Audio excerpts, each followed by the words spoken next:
Hammaga yangi epizodimizga xush kelibsiz. Bugungi mehmonim mening biologический ukam, ya'ni Jamshid. Am, Uni ikkinchi epizodda u bilan gaplashgandim, lekin vaqt yetmagandi boshqa savollar so'rashga yoki chuqurroq mavzular haqida gaplashishga. Bugun yana shu Pragada o'qish yoki nafaqat Pragada, ya'ni chet elda o'qish haqida ko'proq va chuqurroq gaplashmoqchiman va man ham shuncha epizodlardan keyin o'rgandim. Ya'ni qaysi savollar so'rash kerak, qaysi mavzular haqida o'zimda ham savollar ko'paydi. Salom Jamshid, qandaysan? Salom. Aradan ancha vaqt o'tdi. Ikkinchi epizoddan keyin ancha mehmonlar keldi. Ko'rdim hamma epizodlarni. Ancha qiziq ma'lumotlar, qiziq suhbatlar. O'ylaymanki, bu ham ancha qiziq suhbatlar bo'ladi o'ylayman. Man ham umid qilamanki, odamlarga ko'p foydali bo'ladi. Ya'ni man sizlardan, ya'ni chet elda o'qiydigan yoki chet elda yashaydiganlardan so'raydigan savollarimni ko'p o'quvchilarimdan keladi. Ya'ni man ingliz tili ma'lim bo'lib ishlayman Donoda va ko'p o'quvchilar qiziqadi albatta chet elga chiqishga, chet elda o'qishga yoki ishlashga. Afsuski, man hech qachon o'zim chet elda ishlamaganman yoki o'qimaganman. Shuning uchun bilmayman nima javob berishni. Chunki ular o'ylashadiki, man hamma narsani bilaman. Ya'ni ma'lim, demak ko'p narsani bilish kerak deb o'ylashadi. Shuning uchun shu podkastni boshlaganim, ya'ni o'quvchilarim so'ragan savolni sizlardan so'rab, ularga foydali va real ma'lumotni yetkazish. Agar tayyor bo'lsang, boshladik. Sanga birinchi savolim: Pragadagi bir kuning odatda qanday o'tadi? Ertalabdan kechgacha.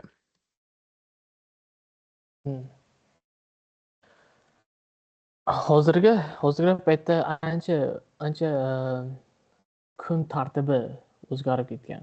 Oldin birinchi kelganimda umuman boshqa xil bo'lardi. Hozir boshqa. Ko'p narsalarni qilishdan maqsad yo'qligini bildim. Hozirgi kunda faqat ish, working, o'zini ustida ishlash, shunaqa narsalar. Chunki ko'p narsalarni o'zimni hayotimdan kesdim, chunki qaradim, u narsalar menga foydali emas-da, ishonsanmi? Ko'p narsalarni bundoq o'ylab qarasang, ko'p narsalar hayotimizda kun rejada bo'ladigan narsalardan ko'pi bizga foydali emas, keyin kesishga majbur bo'ladi. Hozir faqat ishlash, o'qish,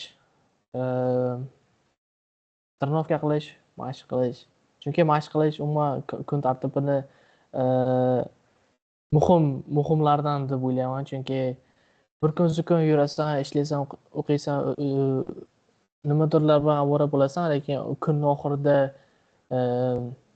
trenirovka qilmasang yoki mashq qilmasang, o'zingni juda yomon his qilasan. Chunki uni o'zimda ko'rdim. Chunki kunlik hayotimda umuman aktiv bo'lish menda pasayib ketdi. Keyin kun tartibini eng muhimlaridan trenirovka qilishni, kamgina ko'chada piyoda yurish yoki eng kamida piyoda yurish yoki yugurish, umuman aktiv trenirovka qilish hayotda eng muhim rejalardan bittasi bo'lib qoldi hozirgi kunda. Ya'ni trenirovka deyapsan, ya'ni mashqni qachon qilasan asosan? Ertalab yoki kechqurun? Ertalab qilsa zo'r bo'lardi, lekin hozirgi paytda kechki payt qilish mani kun tartibimga to'g'ri keladi. Chunki ertalab mana hozir hayolimda ertalab iloji boricha vaqtliroq turish va tezroq ishni boshlash yoki o'qishni boshlash. Mana hozir kundagi hayotimda harakat qilamanki, shu bilan nimani kech qolib uxlashni yoki misol soat 7 yoki 8gacha uxlash, mana shu narsani kesib tashlashga harakat qilaman. Chunki e, shu uxlab qoldim degan narsani, biror narsaga kech qolasan yoki biror narsani qilolmaysan-ku, sababi uxlab qolish bilan bo'lsa, u narsani kesib tashlashga harakat qilaman. Chunki eng yomon narsa deb o'ylayman u narsani. Chunki biror narsa qolib ketsa, biror narsani qilolmasang, sababi uxlab qolish bo'lsa, u eng lame excuse. Lame nima bo'ladi o'zbek tilida? Eng Ya'ni noloyiq, ahmoqona, ya'ni kichkina, ahmoqona, kichkina, arzimas. arzimas Mayli, sabablar bo'ladi. Arzimas mayli. sabablardan bo'ladi. Lekin ertalab mashq qilishni umuman o'ziga yarasha nimasi bor, lekin mani kun hayotimda o'zi hammada kun tartibi har xil-ku. Misol sanda ertalab bo'lishi mumkin, manda lekin o'zi paytda kechki payt shu vaqtim bo'ladi. O'zi ertalabda birinchi hayolimga kelgan narsa shu kunlar ertalab iloji boricha vaqtliroq turish kerak, vaqtliroq ishni boshlash kerak, vaqtliroq actionga berilish kerak deb o'ylayman. Mm.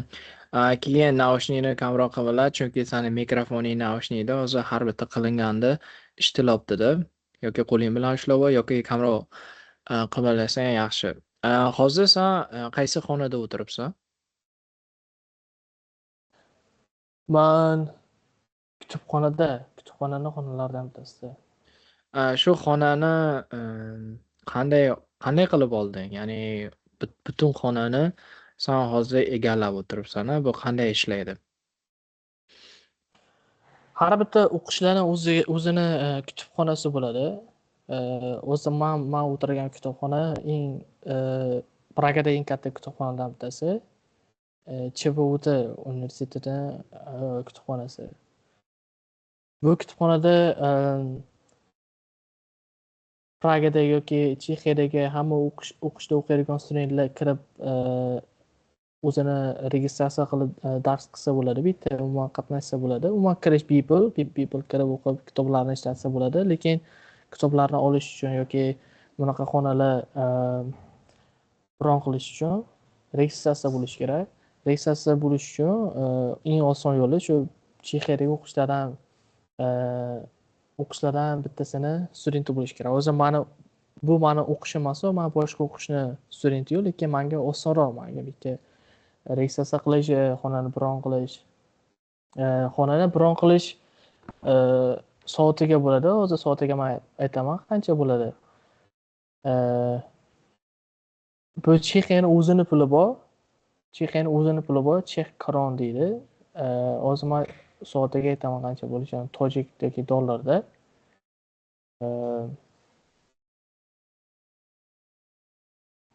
Soatiga $1,5 Bu degani o'zimizda pulda 15,000 so'm, 15 so'm bo'ladi, to'g'rimi? Hmm. Okay, Manimcha yaxshi. bu yaxshi narx deb o'ylayman. Yevropada yashash yoki o'qish haqida seni eng ko'p hayratga solgan narsa nima bo'ldi? Ya'ni Yevropada necha yil bo'ldi Yevropada yurganingga? Ya'ni Chexiya ham Yevropaning bir qismi. O'qish yoki yashashdan seni eng hayratga qoldirgan narsa nima bo'ldi Yevropada?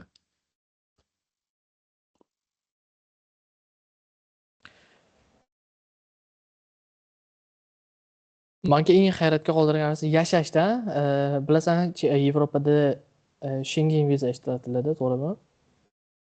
Schengen vizaga bir 20 tadan oshiq davlatlar kiradi. Menga hayratlangan narsa shu bitta davlatda Schengen vizasini olasan, qolgan 20 ta davlatga bemalol viza borib kelishi mumkin. Umuman sandan sayohat qilishda umuman nimalar bo'lmaydi. Problemalar bo'lmaydi umuman. Bemalol shu bitta davlatda Chexiyani Schengen vizasini olasan, u viza bilan 20 tadan oshiq davlatga beviza yoki bedokument bo'lishing iloji bor.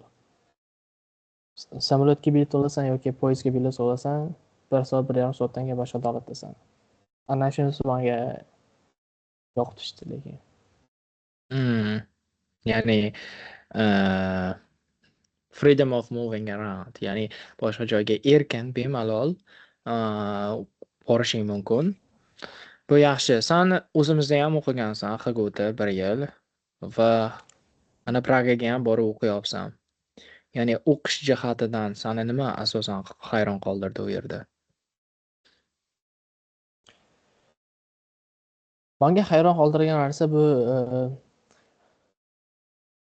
o'qishga kelasanmi yoki kelmaysanmi, umuman u seni qo'lingda. U seni har kun o'qishga borishingni ular kontrol qilmaydi yoki o'qish vaqti, misol bizada har kuni soat 8 da boshlanardi.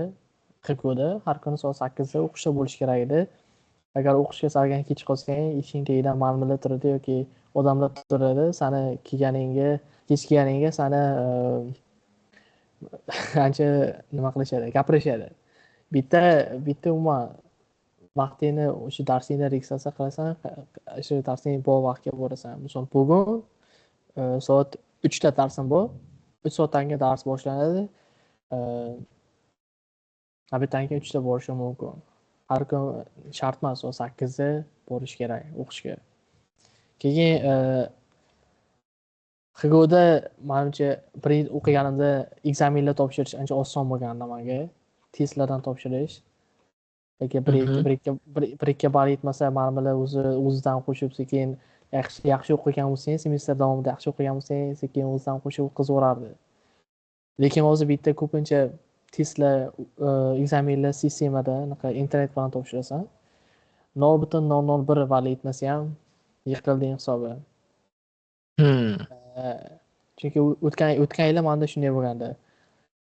Mathematics and economics degan fan bor edi bizda. Unda ham testda ham oxirida, semestr oxirida ekzamen bo'lish kerak edi. Men testni topshirdim. Testdan yaxshi o'tdim. Endi ekzamen paytiga keldi. Ekzamen paytida ham ballik sistema bilan o'tadi. Misol minimum 60 ball olish kerak edi. Mana bir ikkita attemptda 2 marta topshirsang bo'ladi. Bir marta sey qilsang, ikkinchi marta topshirsang ham bo'ladi. Men birinchi marta topshirganimda 59.007mi 08 0.01mi 2 yetmagandi alosmaga.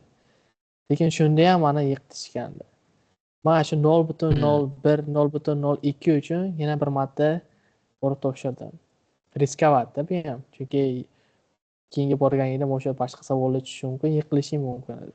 Lekin men keyingi borganimda o'tdim, lekin birinchi marotaba topshirganimda mana o'tishimga 0.012 ball yetmadi.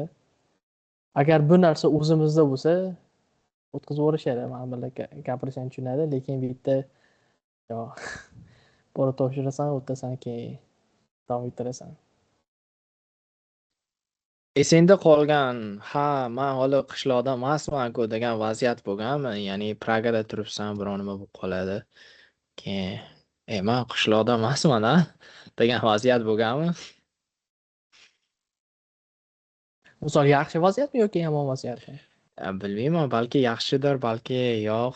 Men qishloqda emasman degan, ya'ni xuddi qishloqdagida o'zingni tutgandasan. Misol uchun ko'chada ketyapsan, o'zingdan katta odamga salom berib yuborganmisan, keyin men hali qishloqda emasman-ku degan yoki shunga o'xshash qandaydir vaziyat.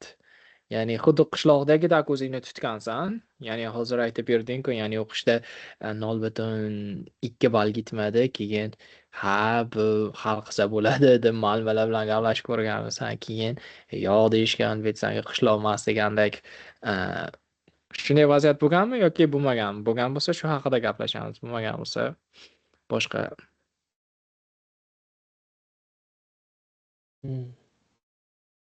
Menimcha bir narsalar ko'pincha bo'ladi. Ko'pincha kichkina yoki katta ko'pincha bo'ladi. Endi bizning qishloqda bilasan, ko'plar bir-birini taniydi. Hamma kichkina qishloq, ko'plar bir-birini taniydi, keyin ko'plar bir-biriga yordam beradi agar nima bo'lsa, anaqa misol ishlaringni bitirishing oson bo'ladi.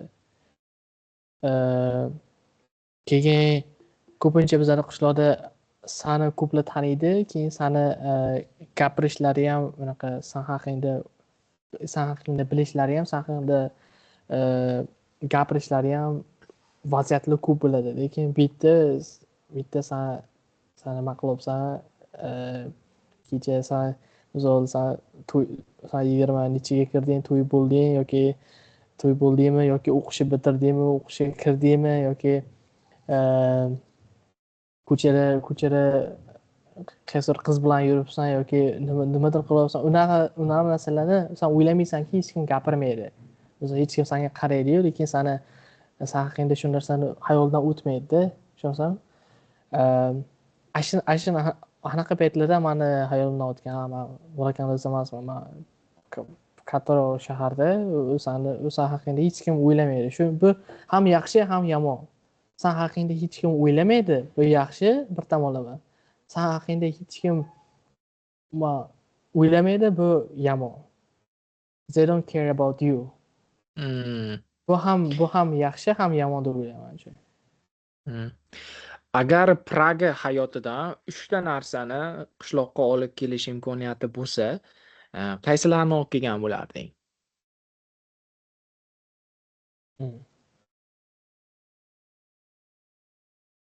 Endi menimcha qishloqni o'z holicha qoldirgan yaxshi deb o'ylayman. Hech qayerdan hech nima olib kelish menimcha yaxshi fikr deb o'ylamayman. Chunki qishloq shu o'zi bilan zo'r, o'ziga yarasha nimasi bor, anaqa vibe bor, o'ziga yarasha narsalar bor. Chunki qayerga borsang ham men o'ylaymanki, o'zi bu 100% umuman nimadan o'tgan, misol kim shu podkastda kim eshitsa, menimcha qishloqdan tashqariga chiqqan bo'lsa ham yoki endi chiqishni plan qilmoqchi bo'lsa ham, lekin bir vaqtli keladiki, shu odam qishloqqa qaytgisi keladi u odamni. Qayerda yashasa, u Yevropada yashaydimi, Amerikada yashaydimi, misol Amerikada millioner bo'lib yashaydimi, villada yashaydimi, nima bo'lsa ham baribir bir vaqt keladi, lekin boshi 10 yilda, 15 yilda, 20 yilda bilmasligi mumkin.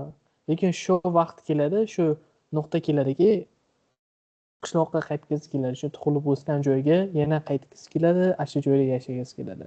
Hamma narsadan tashlab, shuncha u yerda qurgan hayotdan tashlab, baribir yana qishloqqa qaytgisi keladi. U shu misol Pragada yashasa, Pragadan hech nima olib borgisi kelmaydi, shu qishloqni o'zi holicha ko'rgisi keladi yana. Tug'ilgan joyini. Menimcha u ko'p odamlarda boshida bo'lmaydi. Misol 10 yil yurganlar, hozir eshitib turganlar, men qishloqdan ketsam, qishloqqa qaytib kelmayman, boshqa joyda yashayman, hayot quraman deb o'ylaydi. Lekin menda u narsa bo'lgani yo'q, lekin men bilaman, bir vaqtli kelib, shu baribir qishloqqa qaytib shu tug'ilib o'sgan joyiga qaytib, shu o'z holida qishloqni qanday bo'lsa shundayligida yaxshi ko'rib yana yashashi to'g'ri keladi olayman.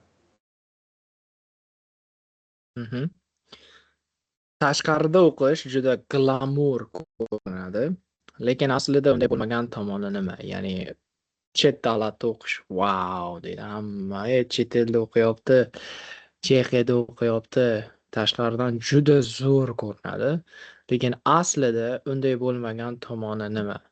Hech bo'lmasa bittasini aytib o'tsang. Inglizcha quote bor edi, bilsang, o'zbek tilida qanday tarjima qilishni bilmayman. The grass is greener on the other side deydi. Ya'ni grass is always greener the other side. Ya'ni har doim boshqa joy yaxshi ko'rinaveradi. Ya'ni hozir grass o't boshqa joyda o't yashilroq ko'rinadi agar so'zma-so'z tarjima qilsak. Lekin bitta proverb bor, bitta maqol bor o'zbek tilida, ya'ni hamma yerni qilmar orzu, har yerda bor tosh tarozi degan. Menimcha alternativlar ko'p o'zbek tilida. Hozir kalamga kelmayapti qaysi birini aytish, lekin men aytganim ham sen aytgan mavzuga ancha yaqin. Misol men ham oldin o'ylagandim, agar borsam yoki menimcha u fikr borku, misol kimdir hayotiga qaraysan, lekin bilsang Elon Musk ham aytib chiqqan edi, Joe Rogan podkastida, Instagramda ko'rasan, ko'plab suratlar qo'yadi, postlar qo'yadi, ular juda xursand bo'lib ko'rinadi. Lekin aslida real hayotda ko'plari depressed, ko'plari bunchalik san ko'rgan hayotda yashamagan. Lekin u yerda borib agar manimcha hamma o'zini ishlagan bo'lsa, chiqishdan oldin o'zini tayyor deb his qilsa, misol tillarni yaxshi bilgan bo'lsa, o'zini dunyoqarashi keng bo'lsa, shu o'zi wow degan hayotda yashashi mumkin. O'zi xohlagan, o'zini xayolida bo'lgan hayotda. Agar shu tillarni yaxshi bilmasa, o'zini ustida ishlamagan bo'lsa, dunyoqarashi keng bo'lmasa, u wow degan hayot shu wowligicha qolib ketadi. Unga yetish uchun yana ishlash kerak u joyga borganingda ham. Hamma narsa o'zidan o'zi kelib qolmaydi. Shu wow degan odaming shu hayotda yashagan bo'lsa, u hayot uchun ishlagan, mehnat qilgan, harakat qilgan. O'zidan o'zi hech kim senga berib qo'ymaydi u hayotni, to'g'rimi? Shu chet elda o'qishni qaysi tomoni qiyin? Ya'ni qaysi tomoni shu wowni o'chirib yuboradi yoki glamurni yo'qotadi? Ya'ni qaysi tomoni? O'qish qiyinmi yoki pul topish qiyinmi, joy topish qiyinmi? Nimasi qiyin?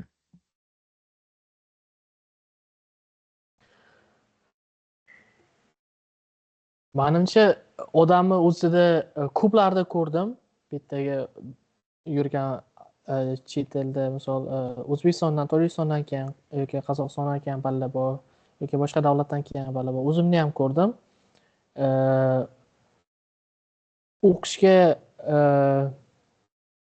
O'qishga vaqt topish, misol shu vaqtni topib o'tirib ekzamenlarga tayyorgarlik ko'rish yoki testlarga tayyorgarlik ko'rish yoki shu o'qish, shu vaqtni topishing kerak hayotda, shu kunlik rejalaringda. Keyin o'zingda xohish bo'lishi kerak o'qishga. Shu o'qishga xohish topish boshqa davlatda bo'lganingda ancha qiyin bo'ladi. Chunki boshqa davlatga chiqqandan keyin faqat o'qish degandan keyin faqat o'qish qilmaysan. Boshqa narsalar ham bo'ladi. Ishlash kerak yoki umuman boshqa narsalar ham bo'ladi. Misol u boshqa narsalar turganda o'qishni sen rejangga tiqishing ancha sal qiyinroq nimasi bo'ladi. Chunki men o'zimda ko'rdim. Ko'pincha vaqtda o'qishga boraman, o'qish paytida dars qilaman, lekin o'qishdan tashqari shu dars qilish uchun vaqt topish ancha qiyin bo'ladi. Lekin ekzamen paytiga kelganda keyin haftalab kunimni rejalarimni bekor qilib faqat dars qilish kerak. Chet elda yashash seni qanday o'zgartirdi?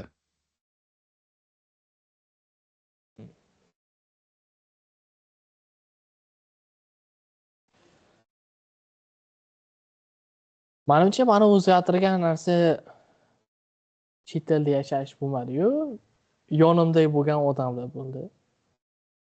Menimcha joy odamni uncha ham o'zgartirmaydi, yonidagi atrofdagi odamlar o'zgartiradi.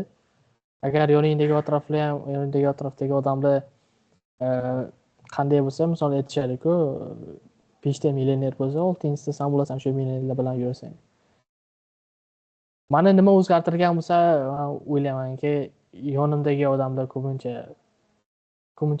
motivatsiya bo'ladi. Chunki ko'plarda ko'raman, misol Yamondan boshlaydi, ko'plarda ko'raman, bu yerdagi boshqa davlatdan kelib o'qigan, ular misol o'qishlarga yaxshi bormadi o'qish paytida, ishlashga ham nima qilmadi, ota-onasiga ko'pincha bog'lanib qoldi. Ota-ona pul yuboradi, undoq qiladi deb o'ylashdi. Keyin oxirida 1,5 yil o'tib, ekzamenlardan yiqildi, vizasi atmay bo'ldi. O'zini davlatiga yana qaytib ketdi. Men ularga qarayman, keyin o'ylaymanki, men ham shu ishni qilsam, men ham vizam atmay bo'ladi. Men ham keyin problemaga o'chaman. Dokumentlarda problema bo'ladi, o'qishdan yiqilaman, shuncha vaqtim bekor ketadi. Ular qilgan narsani men qilmadim shu paytda. Keyin ko'p boshqa tarafdagi odamlar bor, ularga qarayman, ular ancha narsalarni o'zi muvaffaqiyatga erishgan, ular ancha misol ularni kun tartibida bo'ladigan narsalarni men ko'plarni qilmaydigan ekanman, keyin shularni qilishga ham harakat qildim. Yaxshi tomonlarini oldim. Chunki agar man o'ylaymanki shu odamlar agar shu vaziyat misol boshqa misol o'zimizni qishloqda bo'ladi yoki boshqa davlatda bo'ladi shu man o'zim bo'lib qolardim deb o'ylaymanda tushunsanmi nima deydi misol qishloqda yashaydi degani bu odam o'zgarmaydi degani emasku to'g'rimi agar yoningda to'g'ri odamlar bo'lsa normali ko'rgan bo'lsa qayerda bo'lsa ham o'zgarib ketaverasan man shunday deb o'ylayman Sani qiyin paytlarda o'zingni qanday ruhiy jihatdan to'g'irlaysan? Ya'ni o'zingga o'zing qanday motivatsiya berasan qiyin paytlarda?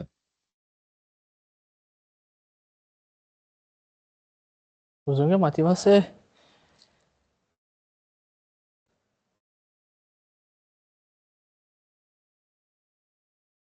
lekin motivatsiya keladi ketadi o'zimga motivatsiyani uncha ham qidirmayman lekin ko'pincha shu ertalab turib ishni qilish kerak boshqa iloji yo'q Hayot. hayot o'qiysan endi odamni xohishiga ham bog'liqda agar o'zi misol o'qishga chiqdi deb o'ylaylik kimdir o'qishga chiqdi mana misol bitta odam o'qishga chiqdi qishloqdan yoki yevropaga keldi pragaga emas yoki germaniyaga bordi deb o'ylaylik o'qishi 3 yil deb o'ylaylik agar 3 yil ichida o'zini xohishi agar 3 yil ichida xohishi просто o'qishni bitirib diplom olish bo'lsa motivatsiyasi yoki o'zini xohishlari o'zini harakat qilishi ana shunga bog'liq bo'ladi agar o'ziga aytsaki man 3 yil ichida misol maqsadlarim ham o'qishni bitiraman ham boshqa narsalarni qilaman ham man buncha miqdorda pul yig'aman buncha miqdorda misol mashina olaman deb o'zini maqsadlari bo'lsa motivatsiyasi ham o'zidan o'zi kelaveradi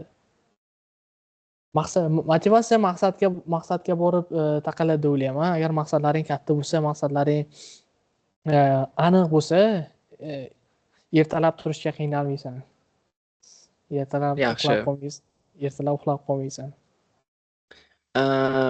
Agar sanda imkoniyat bo'lsa ya'ni Pragaga ketishdan oldingi Jamshid ya'ni Pragaga ketishdan oldingi o'zingga gapirish imkoniyati bo'lganda hozir shuncha bilganlaringdan kelib chiqib nima degan bo'larding? Ortga qaytsak ya'ni o'sha dekabr oyida ketgan bo'lsang san hali Pragaga ketganing yo'q o'sha Jamshidga o'sha o'zingga gapirish imkoniyati bor shunga nima degan bo'larding?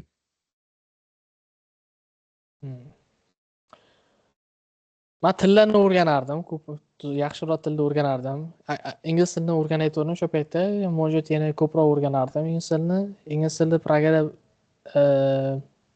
kerak bo'ladi lekin chex tilida emas chex tilini o'rganardim chex tiliga ko'proq vaqt ketkazardim chunki bu kelgandan keyin chex tilini o'rganaman deb o'ylagandim lekin man может o'zimda xohish topmadim yoki ko'pincha vaqt bo'lmadi o'rganishga chunki man o'yladim qishloqda ko'pincha ko'p vaqtim bo'lardi bu kelgandan keyin vaqtlarim ancha qisqarib ketdi ko'pincha shu trenirovkani ko'proq qilardim ko'proq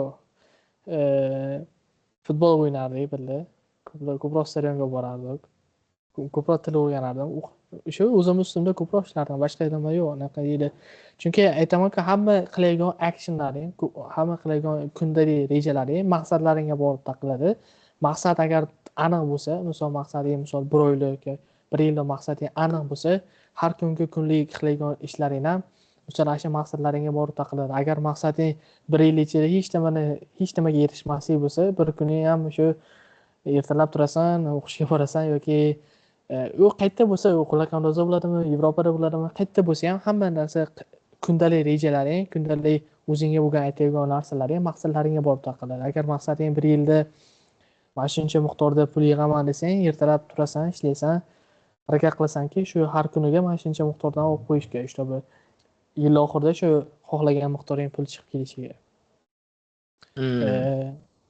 hozir agar Qo'lakandoza bo'lganimda maqsadim chex tilini yaxshiroq o'rganish chex tilini zo'r o'rganish bo'lardi keyin har kuni turib chex tilini ko'proq o'rganardim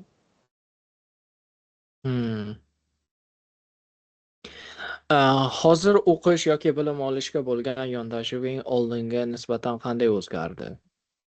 Ya'ni Tojikistonda loginda Hukuda o'qib yurarding. Hozir endi o'sding, ya'ni necha yil bo'ldi? Pragada yuribsan, necha yildan beri? 3 yil bo'ladi yaqinda. 3 yildan beri mana shu 3 yil ichida hozirgi bilim olishga yondashuving o'zgardimi?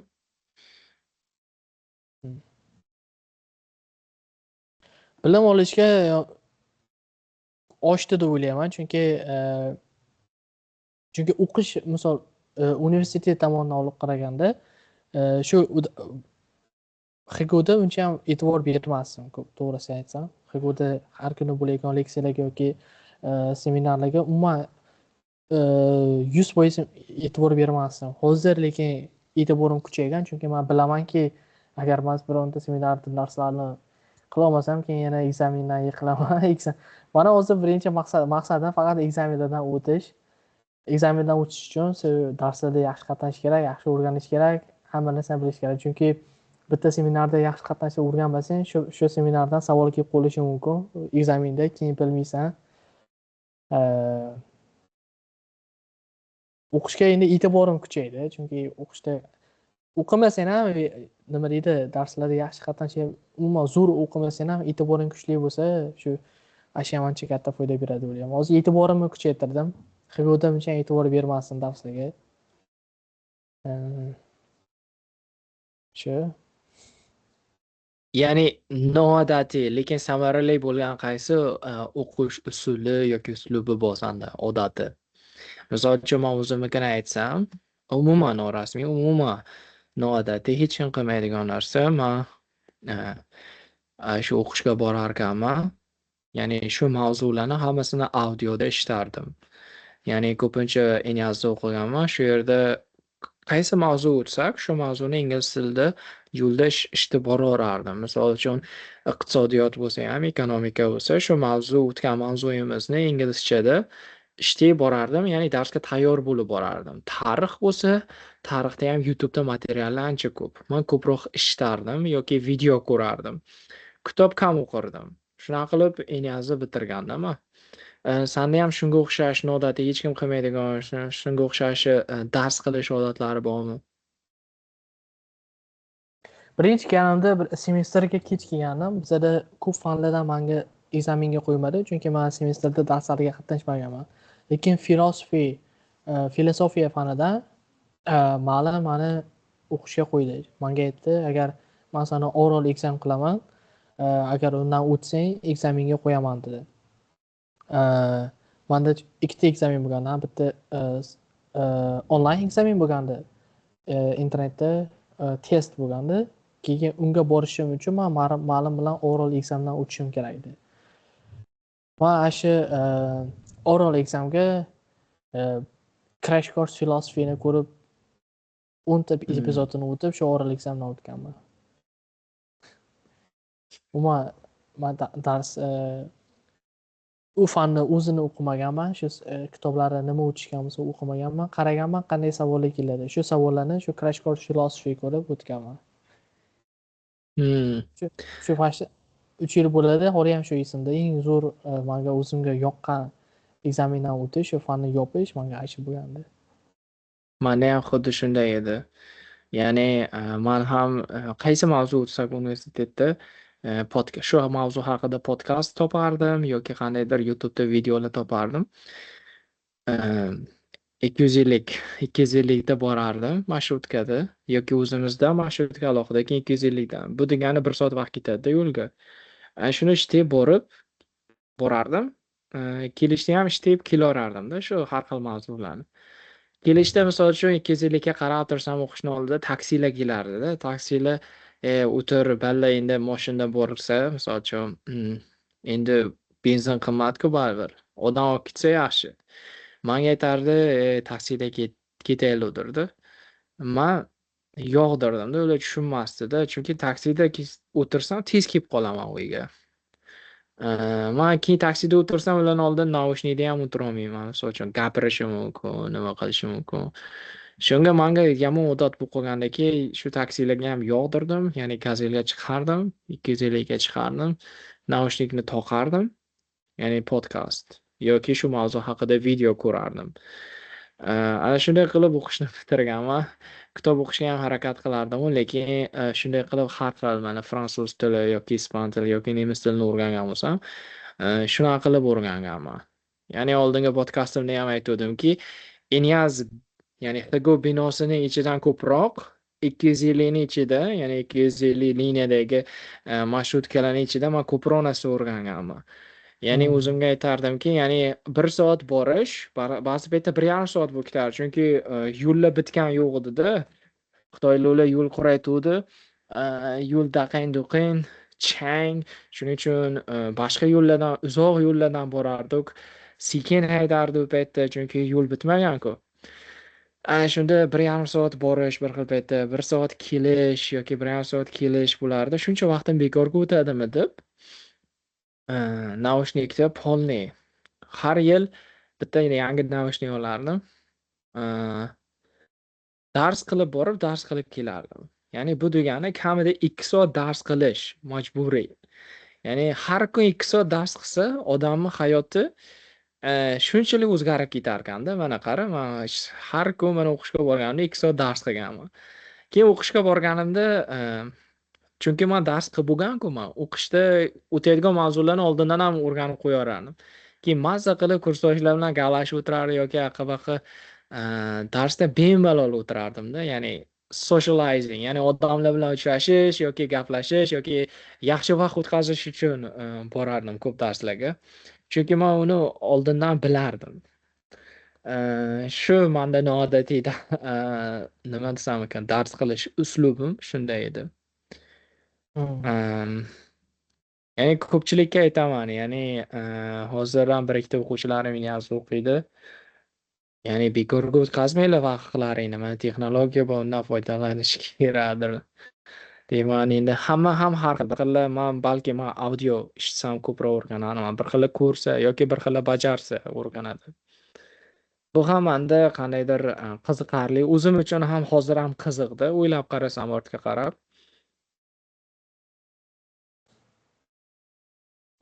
Keyingi savolim, ya'ni pragaliklardan o'rgangan kichik bir odat, lekin yaxshi odat bormi? Ya'ni pragaliklardan biron xil odat yoki madaniyat nimadir o'rganding, u senga foyda juda ko'p keltiryapti.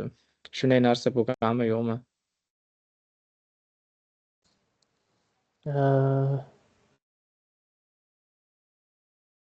Pragalolarni hamma odati yaxshi. Pragalolar yaxshi odam, lekin Chexiyada Mm, chexlar yaxshi odam umuman olib qaraganda. Misol menga eng yoqqan nimasi soat 10dan keyin, kechki payt 10dan keyin umuman tinchlik bo'lishi kerak. Umuman mm, bir-biriga harakat qiladi, ozor bermaydi, ular bir-biriga harakat qiladi, mushat bermaydi. Umuman harakat qiladiki, shu yondagi odamga nima qilmaslikka, mushat bermaslikka harakat qilishadi ko'pincha. Keyin ular faqat to'g'risini aytishadi, to'g'ri gapirishga o'rganishgan. Nima vaziyat bo'lsa, keyin san ham to'g'ri gapirsang, ular sani o'ylashadi anaqa san to'g'ri gapiryapsan deb. Hozir bir minut.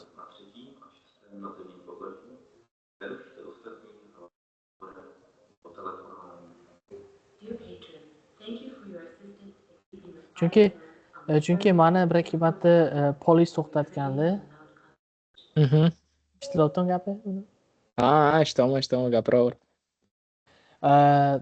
Bir ikki marta polis to'xtatganda, mashina haydaganda, polis to'xtatsa, sandan savol so'rashi mumkin.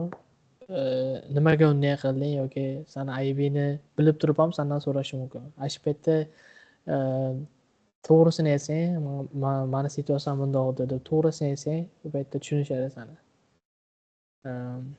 Ko'pincha to'g'ri gapirishni ancha yo'llaringni ochishini shundan bildim-da. Chunki chexlar ham to'g'ri gapirganingda yoqtirishadi ular. Agar aldasang, misol sabab qidirsang, ular keyin sani situatsiyani umuman yomonroq qilishadi keyin. Ya'ni Yevropa mana Amerika g'arb davlatlarida ya'ni inson qadri ancha baland. Ya'ni militsiyalar yoki gaylar ular inson huquqlarini himoya qilish uchun inson qadrini ko'proq oshirish uchun xizmat qilishadi. Ularni shu jamiyat xizmatchilari deb o'zlarini ko'rishadi. Man ham ko'p eshitganman hikoyalarni ojiz aytadigan yoki boshqa. Lekin bizda o'zing bilganingdek umuman chappasi ko'p balki hammasi emasdir, lekin ko'pchiligi ya'ni ular xuddi o'ziga berilgan kuchni suiiste'mol qiladi. Ya'ni san militsiyasan, sanda pistolet bo'lishi mumkin. Bu kuch, kuch. Ya'ni shuni o'zini maqsadlariga ko'proq ishlatib boradi.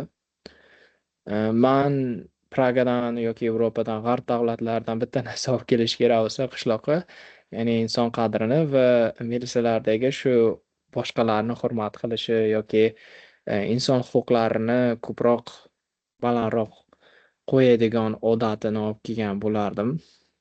Ya'ni Spider-Man, ya'ni Человек-pavukda ham aytadi-ku, qancha ko'p kuching bo'lsa, shuncha javobgarliging shuncha oshadi deb.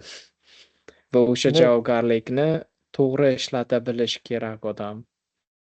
Endi shunday. hammaga ham emas ekanda, ya'ni qancha ko'p kuching bo'lsa, kuch deganda ya'ni qo'li uzun yoki qo'lidan ko'p narsa keladigan odamlar bu odamni juda yaxshi test qiladida, ya'ni haqiqiy odamni haqiqiy basharasini ko'rsatadi. Hmm. Mayli bunday mavzularga gapirsak, juda ko'p kunlab gapirish mumkin.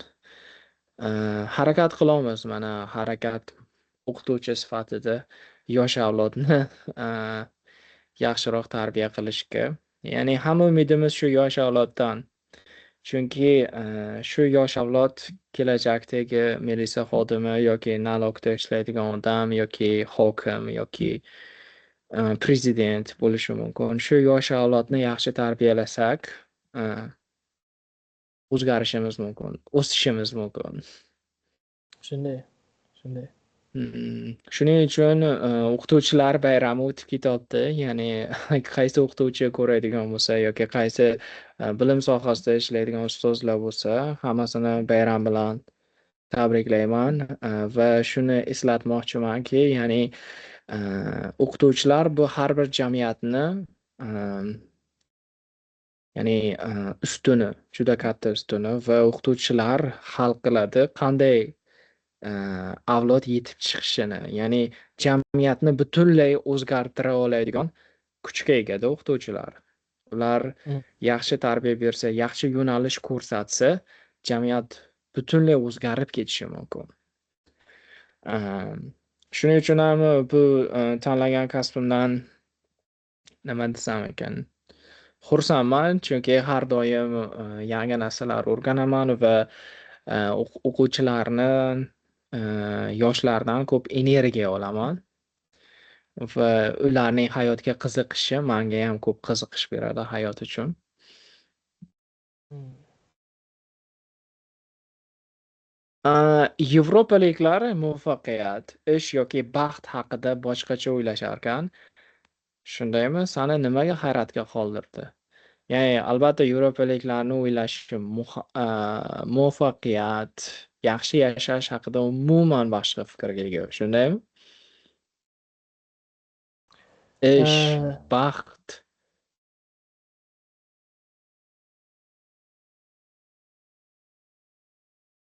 Manimcha ko'plarida eh,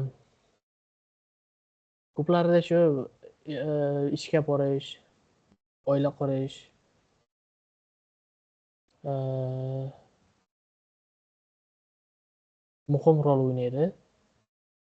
Lekin ko'plarida bilmasam, endi muvaffaqiyat endi hammani ko'zida har xilda. Endi u manimcha yevropalik bo'ladimi, amerikalik bo'ladimi yoki osiyodan bo'ladimi, agar maqsad bitta bo'lsa, shu bitta muvaffaqiyatga erishadi o'ylayman.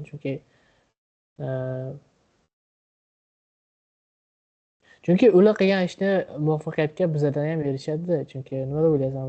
Chunki misol muvaffaqiyat, misol oila qurishda muvaffaqiyat bo'ladigan bo'lsa, oila qurishda muvaffaqiyatga erishsa bo'ladimi? Misol shu ishni bizlarda ham qilishadi, to'g'rimi? Hmm. Ya'ni qishloqda muvaffaqiyat deganda asosan bu pulga kelib taqaladi.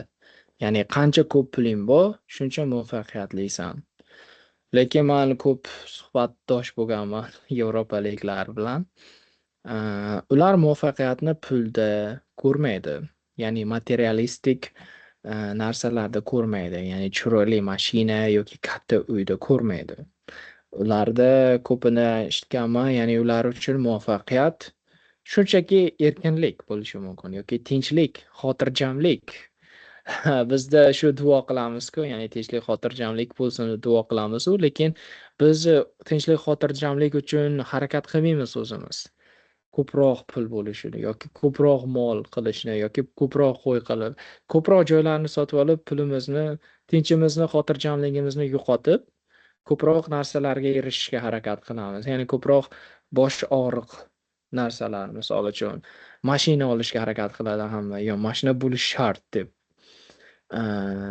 Ya'ni mashina olgandan keyin bu ham boshi og'riq, ya'ni xotirjamlik ketaveradi. Ya'ni texosмотр qilish kerak, u qilish kerak, bu qilish kerak. Ko'p yevropaliklar unday deb o'ylamaydi. Ya'ni kichkina oddiy uyda ham yashab, ular ko'proq tinchlik, xotirjamlik va ko'proq oila a'zolari yoki o'zlariga yaqin bo'lgan odamlar bilan ko'proq vaqt o'tkazish uchun harakat qiladi. Ular shuni ko'pchiligi, albatta hammasi emas, ko'pchiligi shuni muvaffaqiyat deb hisoblaydi. Manimcha ikkala situatsiyada ham pul katta rol o'ynaydi, lekin yevropaliklarni misol ko'zida misol ular uncha ham ko'p xohlamasligi mumkin, chunki ma'lum bir miqdorga yetgandan keyin mana shuncha pul manga o'zi bemalol free bo'lishimga, freedomda yashashga misol yetadi deb o'ylab uncha ham ko'p xohlab yuborishmaydi deb o'ylayman, chunki ikkala situatsiyada ham pul rol o'ynaydi, chunki hozirgi paytda misol puling bo'lmasa ko'p ishlaringni qilolmaysan. Misol pul bo'lishi kerak, lekin juda ko'p xohlab yuborish yoki juda ko'p materialistik narsa xohlab yuborish ularda misol kam bo'lishi mumkin. Lekin ikkala situatsiyada ham misol yevropaliklar bo'ladimi yoki Amerika yoki Osiyo bo'ladimi, qayt bo'lsa ham hammasini maqsadi o'sha bitta pulda hozirgi paytda, chunki puling bo'lmasa hech nima qilolmaysan. Maqsadlaring yoki ishlaringni misol freedom bo'lish uchun ham pul kerak, chunki freedom degani nimani tushunasiz? Hozir gaplashdik-ku, vizada misol vizang bo'lsa 24 yoki 20 dan oshiq davlatga bemalol bedokument borishi mumkin. Uni ham bir tomonlama freedom deb hisobladi uchun, to'g'rimi? Lekin agar shu davlatga misol hozir Pragada turib Italiyaga borish uchun, Italiyaga borib 2-3 kun просто dam olib kelish uchun pul kerak. Samolyotga bilet sotib olishing kerak, hotel booking qilasan yoki boshqa narsalaring bor. Bu narsalarni hammasini qilishing uchun freedomni o'zing amalga oshirishing uchun pul kerak. Chunki agar puling bo'lmasa, umuman xayolingga kelmaydi Italiyaga borish, chunki bilasanki samolyotga biletga puling yetmaydi. To'g'ri. Men yana qo'shimcha qilgan bo'lardimki, ko'pchilik ular deganda yevropaliklar, ular menimcha ko'pchiligi biladi, ya'ni qachon to'xtashni. Ya'ni pul topish haqida ikkita muammo bor. Birinchisi, hozir bizning situatsiyamiz, ya'ni qanday pul topishni bilmaymiz. Ikkinchi katta muammo, pulni qanday qilib topishni bilgandan keyin qachon to'xtashni bilish juda qiyin. Chunki raqamlarga odam mukasdan ketishi mumkin. Ya'ni raqamlar oshib borgan sari odam tamom faqat o'sha markaz, hayotning markazi, ya'ni bankdagi raqamlarni oshirish uchun bo'lib qolishi mumkin ko'pchilikda. Ularni ko'pi biladi, qandaydir balansni ushlay oladi. Endi bizda nima desam ekan, qishloqda endi boy bo'lamiz, ko'pchilik. Endi yangi boylar bilmaydi qachon to'xtashni. Hali ham men shunday gapiraman, lekin bilmadim. Agar o'zim ham katta pul topishni boshlasam, agar o'zimga hozirdan aytamanki, ya'ni qachon to'xtashni bilishim kerak deb, ya'ni o'zimni qandaydir programmalashtirib. Yani hayot o'topti hozir. Hayot bugun o'topti va biza qachon o'lishimizni bilmaymiz. Balki ertaga, balki bir soatdan keyin, balki 50 yildan keyin. Shuning uchun am, ana shu pul topishga intilish jarayonida yashashni ham esdan chiqarmay qo'yishimiz kerak. Manimcha bu to'g'ri. Manimcha bu e, man o'zim aytdim-ku, nima ikkalasining hammasini maqsadi bir xil. Ishlaydi, o'sha freedomni olish uchun pul kerak, lekin haqiqatda ham shu miqdorni biladi. Misol misol o'zimizdan ishlashi mumkin, haftada 7 kun ishlashi mumkin bedam, lekin bular dushanba juma kuni o'sha soat 3dan o'zi ishni to'xtatadi. Ko'p ishlamaydi. Ertalab boradi, 1-2 soat ishlaydi. Misol o'qishimizda menga dokument kerak bo'lsa, administratsiyaga boraman, dokument kerak. Administratsiya keladi, soat 9dan 11gacha ishlaydi, 2 soat. O'zbek qilishing kerak shu vaqtga. 11dan keyin obedga chiqadi, 1da qaytadi, 2-3gacha ishlaydi, endi 2 soat shu paytga o'zbek qilishing kerak. Juda kam ishlashaman hayotimda. Lekin haqiqatan shu miqdorni bilishadi, nima qachon to'xtashni bilishadi haqiqatan. Keyin pulni to'g'ri joyga ishlatishadi. Chunki yaqinda bitta video ko'rdim. O'ta o'zbekistonlik bloger Germaniyada yashar ekan. Uni to'yga taklif qilishdi. To'yga borsa faqat oila shu kelin-kuyovning yaqin nimalari bor, tanishlari bor, 20-30 ta odam bor o'zida. Mo'sha 50 tadir. Bitta katta stol qilgan. Shunda ovqatlari bor, odamlar borib o'zi olib nima qilishi mumkin. Uncha ham katta nima hashamatli emas. Bemalol shu ixchamgina to'y o'tibdi. O'sha videosida men ko'rganimda. Unchalik bizada bo'lgan anaqa uni kelinni 100 ta qarindoshga kiyimlar olish, materiallar olib anaqa kimlarga tarqatish yoki kelinga o'zi kiymaydigan 20 ta olish, kulpa yasab olish, unaqa narsalar yo'qda. Просто kamgina, ixchamgina ba'zancha 1-2 soatda bo'ldi. Shu videosida ko'rganim. Bo'ldi, shu bilan to'y o'tdi-da. Menimcha shu pulni to'g'ri ishlashni ham bilish kerak. Ko'pincha vaqtlarda. Hozir aytding-ku, ya'ni bitta video ko'rdim deb. Men ham shu gapingni takrorlamoqchiman. Ya'ni men ham bitta video ko'rgandim. O'sha videoda aytibdiki, ya'ni hozir hamma shu ko'rgan videosi, ya'ni Instagramda yoki boshqa joyda ko'rgan videosi haqida gaplashadi. Ya'ni 4 kishi yig'ilsa, Instagramda ko'rgan videosi haqida gaplashadi. Ya'ni shu odam aytibdiki, menki hamma o'rtoqlarimni to'xtatdimki, menga Instagramda ko'rgan videoingni aytma, men ham ko'rgan bo'lishim mumkin. Lekin menga o'zingni hayotingdan, ya'ni chin o'zingni boshingdan o'tgan yoki o'zing kechirgan voqealar haqida gapir, deyapti-da. Ya'ni agar tushunsang nima deydiganini, ya'ni hozir social media, ya'ni ijtimoiy tarmoqlar ko'p odamlarni programmalayapti miyasini, ya'ni qanday o'ylashni, nimalarni his qilishni va social media boshqaryapti. Ya'ni ijtimoiy tarmoqlar odamlarni nima haqida o'ylashga majbur qilyapti, nima hissiyotlarni his qilishga majburlayapti. Ya'ni biza insonlar bundan balandroq o'rinda turishimiz kerak. Biza o'zimiz nima haqida o'ylashimizni qaror qilishimiz kerak, tanlashimiz kerak va qaysi hissiyotlarni his qilmoqchi bo'lsak, o'sha hissiyotlarni o'zimiz haqiqiy hayotda his qilishga harakat qilishimiz kerak. Men ham social media, ya'ni Instagram tuzog'ida ko'p bo'lganman. Ya'ni shu hozir hamman, lekin men bu tuzoqdan chiqmoqchiman. Ya'ni haqiqiy hayotni his qilish, haqiqiy hayotni kechirish va o'zimiz xohlagan hissiyotlarni real his qilish bu baribir yaxshi. Chunki hozir ijtimoiy tarmoqlarni boshqaradigan odamlar, menimcha ularni yaxshi niyati yo'q. Ko'pimizni nima qilyapti? Qo'rqityapti. Ya'ni ko'p narsa vahima qilinadi. Ya'ni xuddi Misol uchun 3-jahon urushi boshlanyapti, dunyo tugayapti, qandaydir qo'rquvda ushlab turibdi. Qo'rquv yoki bo'mag'ur fikrlarni odamlarning miyasiga qo'yib, ularni shunday qilib boshqaryapti. Ya'ni odamlar qo'rquvda bo'lsa, vahimada bo'lsa, ularni boshqarish juda oson. Shuning uchun hech kim o'qimagan kitoblarni o'qi deydi-ku. Harakat qilib mana shu qolib ketgan ajdodlarimiz yozgan kitoblarni o'qishga harakat qilaman. Ya'ni Qutat tug'i bilik degan kitob bu. Yusuf Xosqochiyev yozgan. Ya'ni bu shahzoda uchun yozilganda, o'zi shahzoda o'zini qanday tutish kerak? Ya'ni o'sha paytlarda shahzodalar ya'ni eng zo'r inson, ya'ni komil inson bo'lishi kerak bo'lgan, eng donishmand, hamma jihati bo'ladigan, ya'ni ideal inson bo'lishi kerak bo'lganda, chunki xalqni o'zidan ergashtirish uchun. Shu kitobda endi tarixiy hozir hech kim, menimcha hech kim bunday kitobni o'qimasa kerak.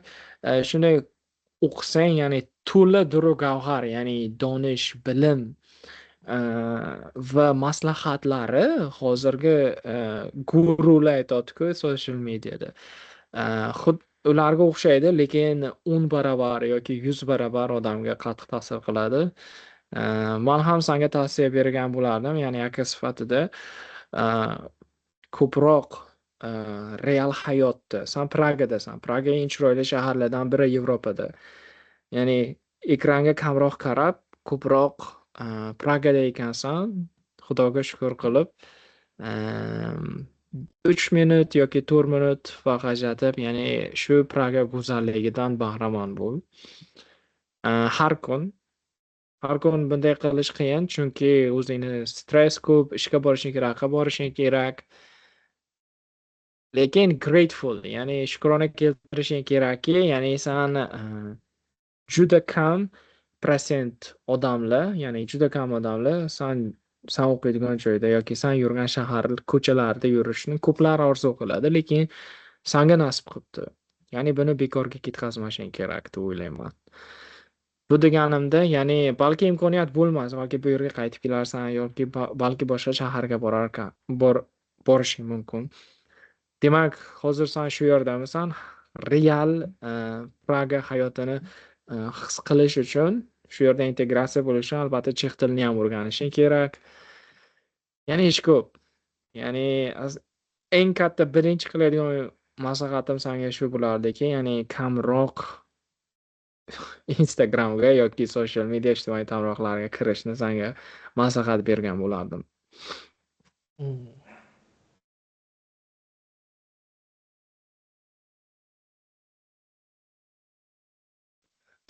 Hozir sen uchun muvaffaqiyat nima deganim? Bu ta'rif o'zgarganmi? Ya'ni success, muvaffaqiyat, erishish. Success, muvaffaqiyat sen uchun hozir nima?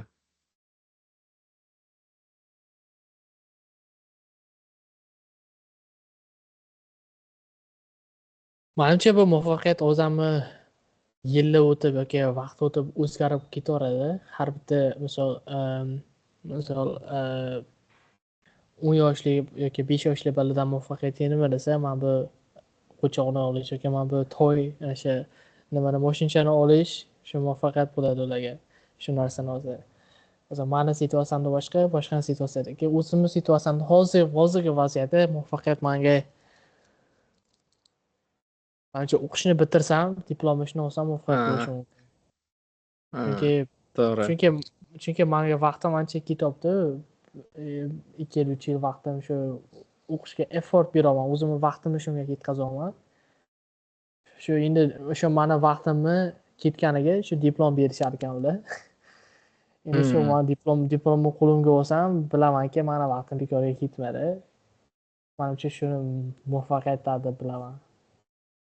Lekin o'qishdan tashqari ham ancha ko'p nimalar. Men faqat o'qishga kelgan bo'lsam ham, lekin faqat maqsadlarim yoki qilayotgan ishlarim faqat o'qish bilan emas. Men ko'raman ko'plar faqat o'qiydi, shu darslarga yaxshi qatnashadi, nima qiladi.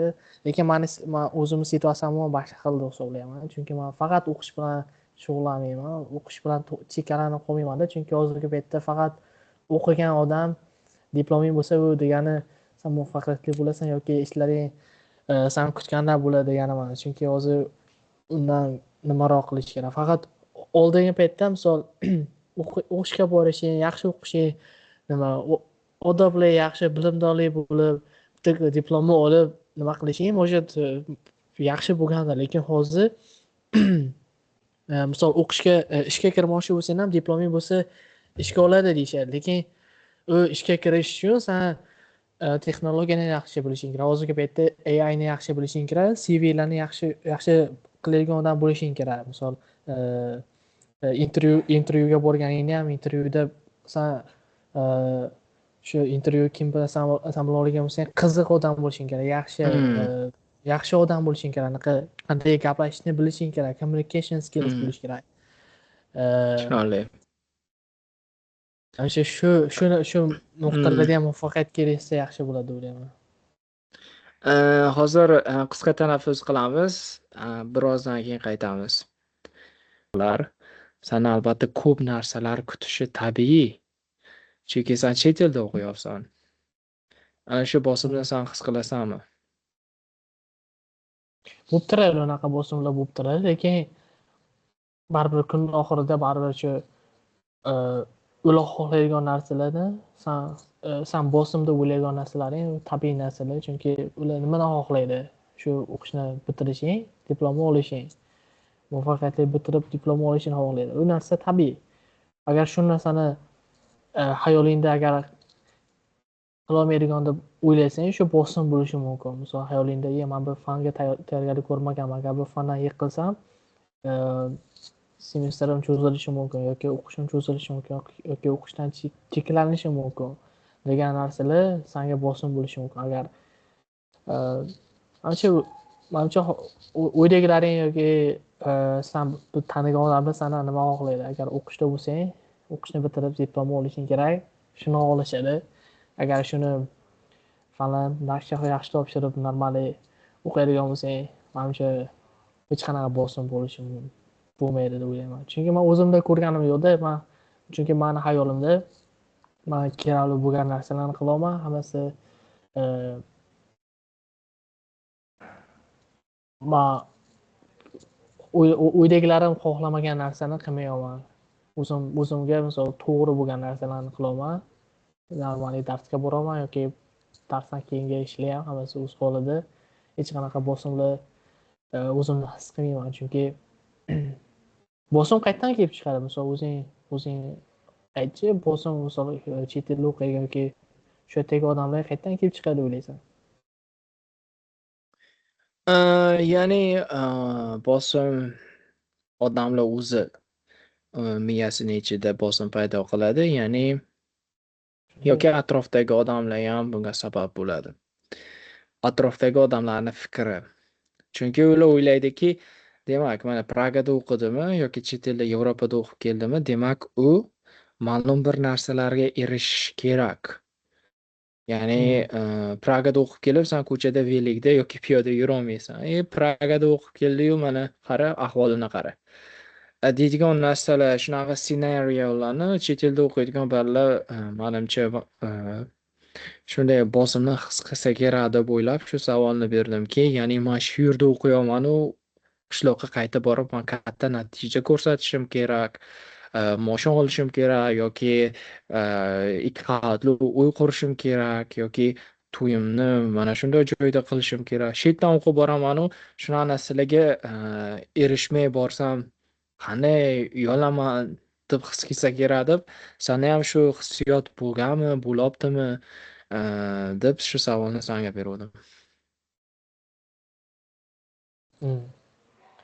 Menda lekin unaqa hissiyotlar bo'ladi, unaqa bosim bo'ladi, lekin bosimni o'zimga o'zim qilaman. Unaqa bu narsalarni hozirgacha sandan eshitdim, hozir o'ylamagandim. Shu paytgacha men bitta o'qiyapman, qishloqqa borib u ishlarni qilishim kerak deb o'zimga o'zim hayolimga kelmagan. Hozir sandan eshitib endi o'ylayapman. Lekin bosimni haqiqatan ham o'zimga bo'lish kerak, lekin chegarasi bo'lish kerak narsalarni. Bosimni o'zimga beraman, lekin haqiqatan ham aytaman, misol hozir 3 yil bo'ldi, o'zi 3 yildan burun chet tilni men Normalniy bilmayapman. Misol уровенim B2ga yetgani yo'q. Nimaga? 3 Hmm. yildan beri 3 yildan beri chet yuribman. Nimaga chet tilini zo'r bilmayman? Hmm. Qanaqa bosimlar beraman? Ah. Misol misol Ya'ni Rossiyadan ko'pchilik keladi, misol uchun sinfdoshlar yoki tanishlar kelsa, ularda shunday bosim borda, ular shuni his qilishadi ko'pincha. Ya'ni uyaladi ko'chada piyoda yurishga. Ya'ni aytib qo'yadi ekan menga, shuncha yil Rossiyada yurib, ko'chada endi piyoda yuribdimi deb deydi odamlar qishloqda deb, shundaydir bosimni his qilishar ekanda ular. Shuning uchun hmm, qiziqib sandan shu savolni so'radim. Ya'ni shu bosimni his qil deganim yo'q emas sandan. Agar kim bo'lsa ham, sanmi, boshqami, qayerda o'qishlaringdan qat'iy nazar, sizlar nima desam mumkin, bunday bosimni his qilsalaring agar, bunga quloq solmanglar. Ya'ni sizlar Amerikada o'qib qo'yib, extraordinary, dunyodagi eng katta narsalarga erishishlaring shart emas. Va o'zlaring xohlaganday yashanglar. Ya'ni o'zlaring nimaga erishishni xohlasalaring shunga erishinglar. Ya'ni man Xitoyda o'qib qo'ydim, endi mani sharoitim bundoq bo'lishi kerak, undoq bo'lishi kerak deb o'ylamanglar. O'ylama. Pragada o'qidim, endi man ko'chada piyoda yurmayman deb o'ylama deb shu savolni beruvdim. Shu mavzuda gaplashaylik dedim. shunday. Chunki men u narsalarni haqiqatdan ham umuman hayolimda yo'q edi. Hozir sen aytganingga endi hayolimga keldi. Э, endi bosim nima deydi? Bo'lish kerak. Chunki hozir aytganimda misol chegarasi bo'lishi kerak. Misol aytamanku, misol qilayotgan ishlaring, misol o'qishni bitirish kerak bo'lsa, agar o'qishing bitirishing cho'zilib ketadigan bo'lsa, o'zingga sal bosim berishing kerak. O'qish cho'zilib ketyapti, man fanlardan yaxshi natija qilolmadim, nimaga unday bo'lyapti deb bosim berish kerak. Agar o'zidan qo'yib qo'ysa, nimalar manimcha kontrolda bo'lib turish kerak deb o'ylayman. Misol aytamanki, hozir misol 3 yil bo'lgan bo'lsa, chex tilini misol endi ko'plar Amerikaga boradi, ingliz tilini yaxshi o'rganish kerak, lekin uncha emas. Chunki men ingliz tilini o'rganib yurganim, Chexiyaga kelib, endi yangi tilni o'rganishim kerak. Nimaga chex tili mani ingliz tili levelimga hali yetmadi, 3 yil bo'ldi. Qanaqa bo'lsin yoki trenirovka qilib yuribman, nimaga turnirni 15 ta qilaman, 20 ta, 25 ta qilmayapman. Qanaqa nimalarda endi chegarasi bo'lishi kerak o'ziga yarasha. Ancha 3 yil, 4 yil, 5 yil yoki o'qib yoki ishlab ikki etajli uy qurish kerak yoki mana shunaqa Bentley olishim kerak degan unaqa bosimlar endi manimcha nerealniy bosimlar deb o'ylayman. Hmm. Man xursandman shunday bosim his qilmayotganingni, his qilmaydiganingdan va o'zingni hayotdagi chegaralarni his qilganing uchun va o'zingni maqsadlaring yo'lingda davom et. Ya'ni hayot bu har kun o'sish. O'sishda Shunday. qandaydir o'saversam, yaxshi bo'laversam, o'zimni yaxshi his qilaveraman. Bu degani man millioner bo'lishim shart emas. Ya'ni millioner bo'lsam yaxshi. Za ideya shundayki, ya'ni har kun finansiviy jihatdan ham, fizikiy ham, bilim darajasidan ham, ruhiy hammasidan kam o'sib borish. Balki bu millionga yetar, finansiviy jihatdan yetsa albatta yaxshi. Yetmasa ham chunki yomon emas. Chunki man ichimdan bilamanki, man harakat qilaman va harakat qildim. Va man eng yomon ko'rganim harakat qilmaslik. O'sish uchun Mhm. qaysi sohada, qaysi hayotni jihatlari, tomonlari bo'lsa ham, hammasidan sekin o'sib borish. Shu mani eng katta maqsadim va shuni o'ylash. Ya'ni bugun kechagidan yaxshiroqman. Ya'ni bugun shu oy sentyabr oyidan yaxshiroqman. Shu jihatdan deb qandaydir o'zimda ichki xotirjamlikni topishimga ham shu yordam beradi. Albatta, ko'p pul topishni man xohlayman. Chunki pulimiz bo'lmaganini eslasam, ya'ni pulim bo'lmagan kunlari yoki juda kambag'al, sharoit juda og'ir kunlarni eslasam, pulim bor kunlar baribir ancha yaxshiroq va hozir his qilamanki, ya'ni o'sha kunlar o'tibdi.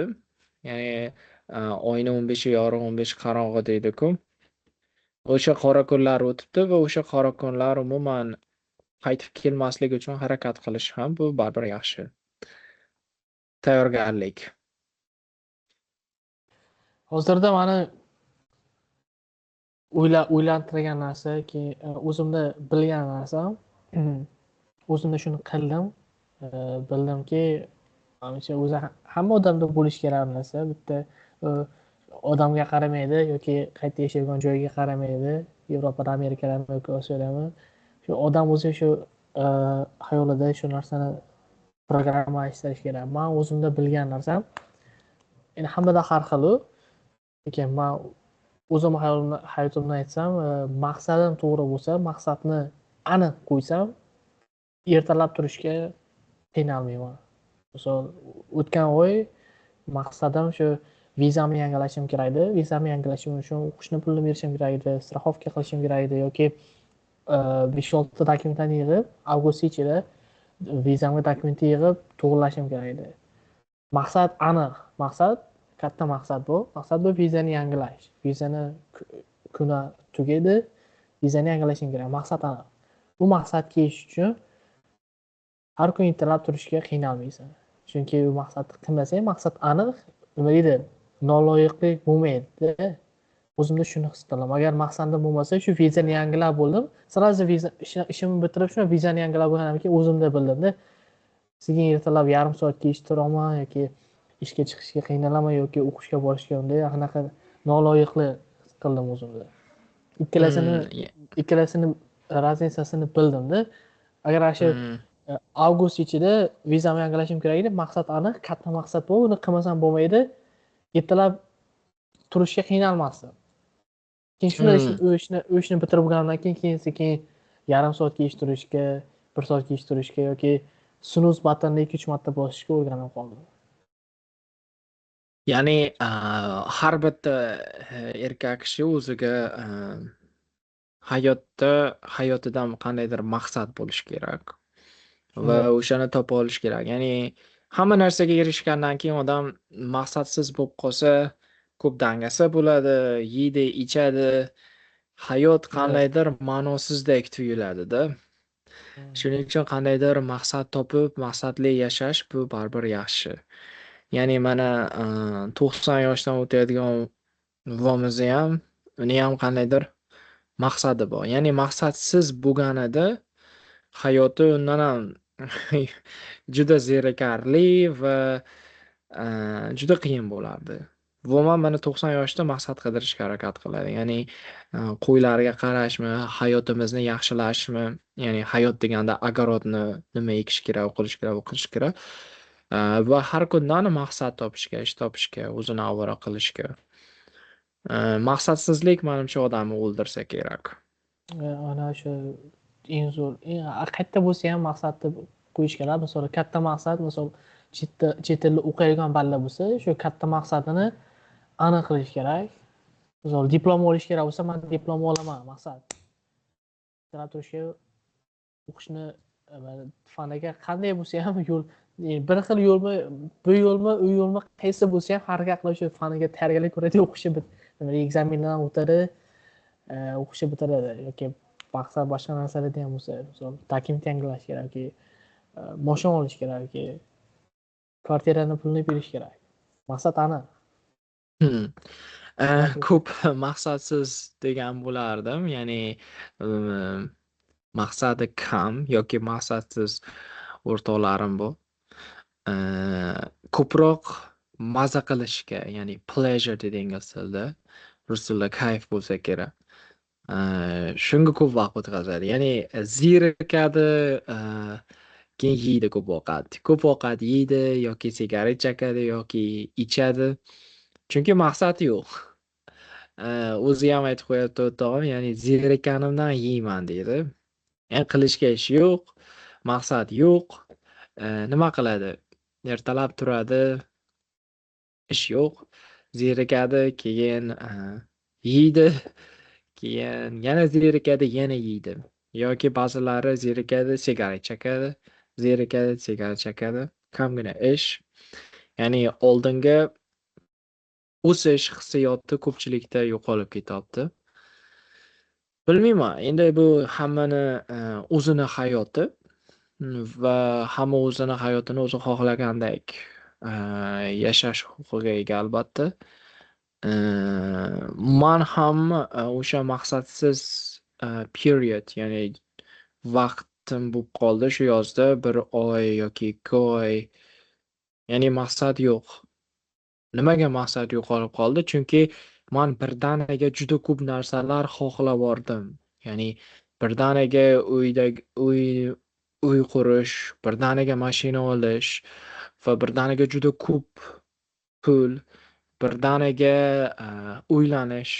Hammasi hozir bo'lishini xohlab qoldim. Ya'ni juda ko'p maqsadlar, juda ko'pligidan juda ko'p narsani xohlasang sen hech nimani xohlayapsan-da. Ya'ni nimani xohlashingni bilmay qolasan.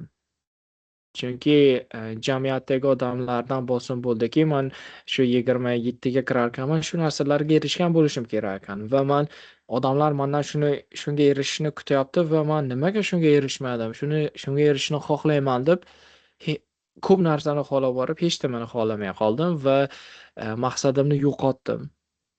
Mana endi sekin o'zimni maqsadimni topishga va o'shani aniqlashtirishga harakat qilaman. Xuddi sen aytgandek bitta kichkina maqsad, katta bo'lishi emas.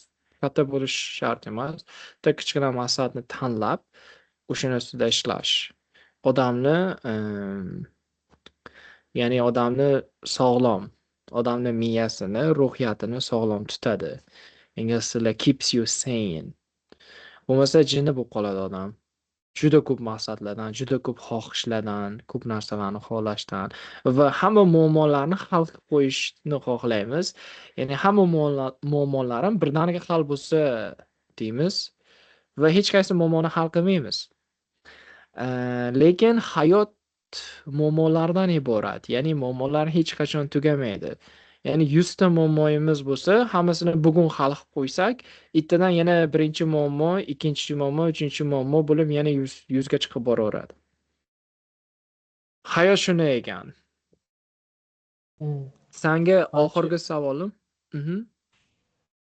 manimcha bizani eshitib turgan odamlar ham bilishi kerak maqsad deganda shu mavzu man aytdim bemaqsadlikni aytdim man maqsading bo'lsa kecha uxlab qolasan yoki unaqa qilasan dedim sen aytdingki maqsading ko'p bo'lib ketsa hech nimaga erishmaysan shu manimcha eshitib turgan bolalar ham yoki o'zimiz ham bilishimiz kerakki maqsadni shu me'yorini topish kerak shu misol uchun mani bugungi maqsadim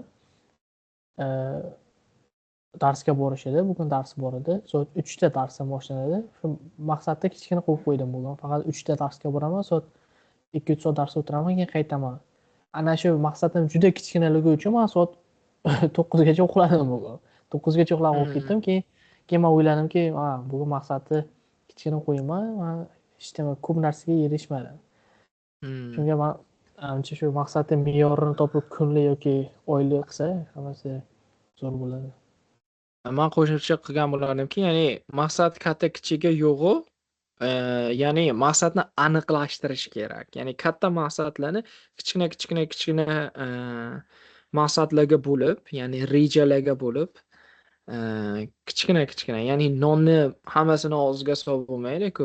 Lekin bitta nonni yesa bo'ladi. Ya'ni maydalab yesa bo'ladi.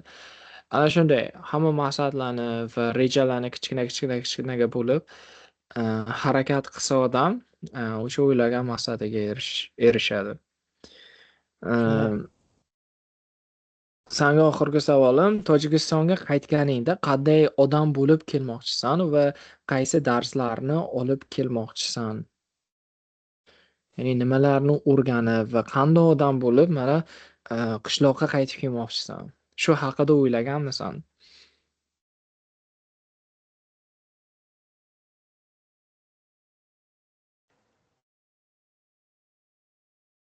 Bu savolni so'raganim, ya'ni Rossiyadagi o'rtoqlarim aytadi, qishloqqa borsam, BMWda boraman, nimadirda marojnaxonalarga BMW mashinamda boraman, tushaman. Shunday hazillashib ko'plari gapiradi, misol uchun. Ular xayolida mana ishlaydiganda, ular o'zi qandaydir vision borda, ya'ni kelajakda man bundoq bo'lib qishloqqa qaytaman degan. Sanda shunday xayollar bo'lganmi, ya'ni qishloqqa qaytsam man shundoq bo'lib qaytaman va mana shu darslar, mana shu narsalarni o'rganib qaytaman yoki o'zimda mana shunday odatlarni qurib shakllantirib qaytaman degan narsalar haqida o'ylaganmisan oldin? O'ylamagan bo'lsang, hozir o'ylab, fikrlaringni aytishing mumkin. Manda unaqa fikr bo'lmagan. Man o'ylagan bo'lsa qaytsam bu odam bo'lib qaytaman.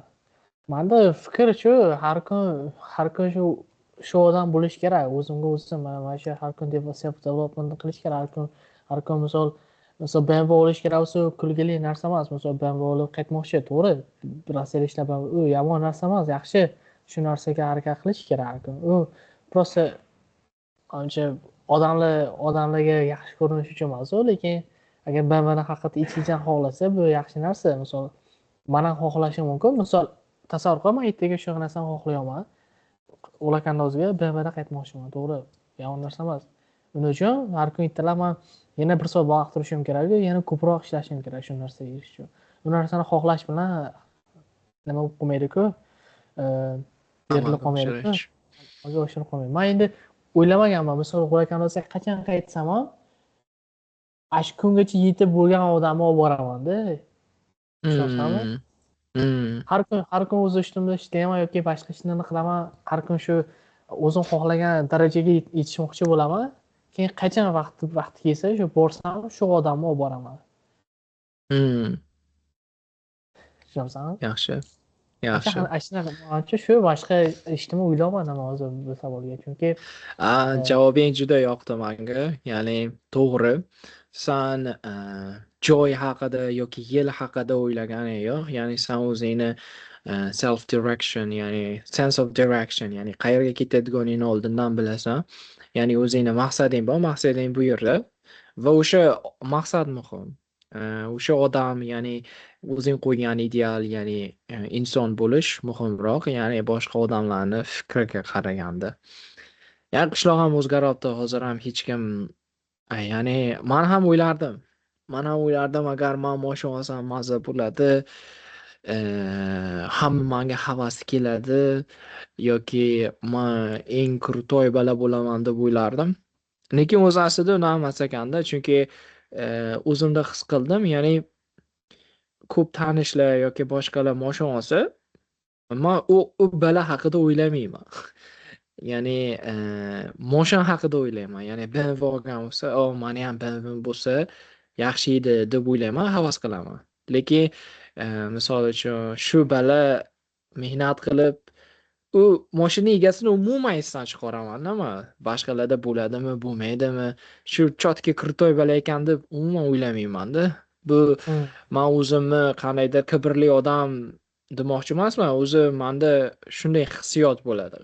Chiroyli mashina, yaxshi mashina meni yurgan balalarni ko'rsam, mashinalarni ko'rsam ko'chada, ya'ni haydovchini esdan chiqaraman-da men. Sanda ham bo'ladimi yoki boshqalarda ham bo'ladimi? Mashinaga havas qilaman. Odam haqida fikrim o'zgarmaydi. Ya'ni bemashina yurganda ham munosabatim shunday bo'lgan, BMW olgandan keyin ham munosabatim bir xil. Yoki u haqidagi fikrim shu. Ya'ni mashina olgani shu odamga bo'lgan muhabbatimni ko'paytirmaydi ham, ya'ni hurmatimni ko'paytirmaydi ham, kamaytirmaydi ham. Velikda yurganda ham shuncha hurmat qilardim, BMW olsa ham shuncha hurmat qilaman. Lekin BMW olgandan keyin men ham shu menda ham shunday BMW bo'lsa edi deb o'ylayman, lekin malades shu balaga degan fikr kelmaydi menga. Ya'ni ko'pchilik mashina olsa kimdirlar Mansur deb o'ylasin deb olsa kerakda. Ya'ni bo'lmasa BMW olmasdi, oddiyroq mashina olardi-da. Menimcha har bitta situatsiyada pozitivni o'ylash kerak. Kim nima bo'lgan bo'lsa, odamlar oldin gapirgan, keyin gapiradi, o'zi ham gapiradi, to'xtatib bo'lmaydi.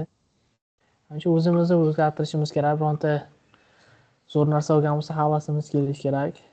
Ichqarovlik qilmaslik kerak. Bizda bir narsaga shunisi muhim. Men ichim qaro emas, ya'ni Shunchaki. O'sha narsa Ya'ni yaxshi. sanga ham maslahatim shuki, Jamshid, agar sen BMW oladigan bo'lsang, men hozir senga hurmatim qancha? Mana shuncha turgan bo'lsa, BMW olganing bilan u oshib ham qolmaydi, kamayib ham qolmaydi-da. Ya'ni a, Jamshid. Mani ko'proq havasim shu BMWga ketadi xolos. Ya'ni senga ketmaydi. Ya'ni seni BMW borligi uchun sen bilan vaqt o'tkazmayman-da men. Hozir ham vaqt o'tkazayapman. BMW olding, ya'ni sen bilan endi ko'proq vaqt o'tkazmayman-da. Meni ham o'zimni muammolarim bor.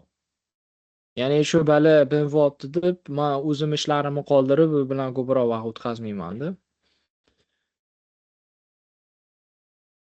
To'g'ri. Shu qiynalib BMW olgan balla biladi.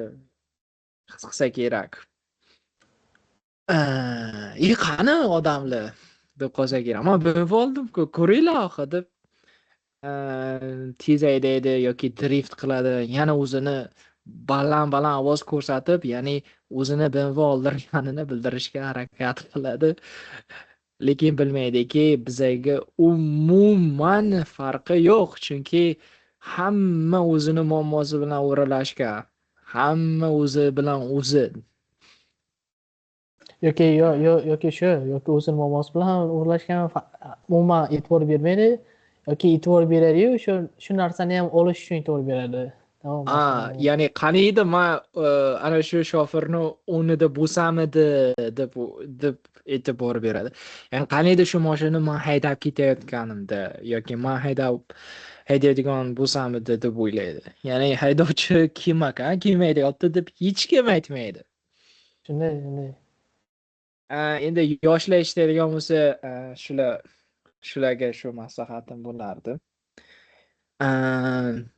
Ya, shu mashina oldingiz, birinchi chindan o'zingiz xohlasangiz oling. Ya'ni boshqalar mani kurtoy deb o'ylaydi deb oladigan bo'lsangiz, shunchaki menimcha adashasiz. Bu mani shaxsiy fikrim. O'zlaringni boshqacha fikrlaring bo'lsa, mana kommentda yozib qoldiringlar va shu muhokamani kommentlarda davom ettiraylik.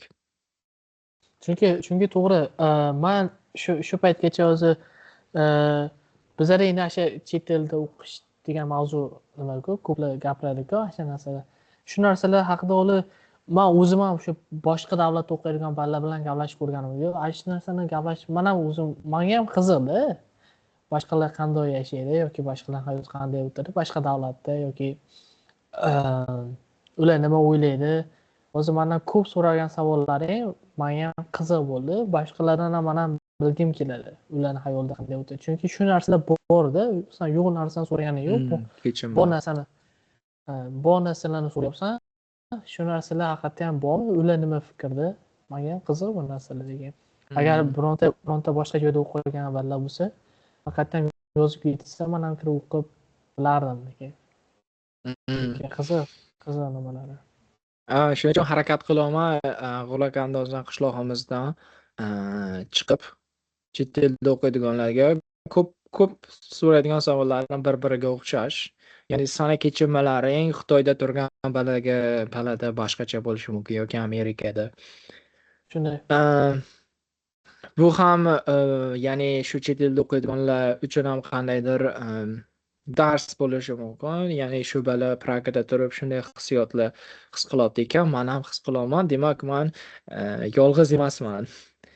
Ya'ni chet elda o'qishdan yana bitta eng katta muammolardan biri bo'lsa kerak. Ya'ni odam o'zini yolg'iz his qilishi mumkin, chunki vatandan uzoqda, do'stlardan uzoqda va o'shanda o'ylab qolishi mumkin deb tasavvur qilaman-da. Ya'ni boshqalar ham men kechirgan hissiyotlarni hislarmikan, shuncha stress yoki shuncha fikrlar, qiyinchiliklar ularda ham bormikan degan fikr miyasidan o'tsa, shularni eshitib, shu muammolar, bir xil muammolar haqida boshqalarni ham bo'ladiganini eshitsa yoki shu haqida bir-biri bilan gaplashsa, menimcha ularni ham hayotlari ancha yengillashardi. Ya'ni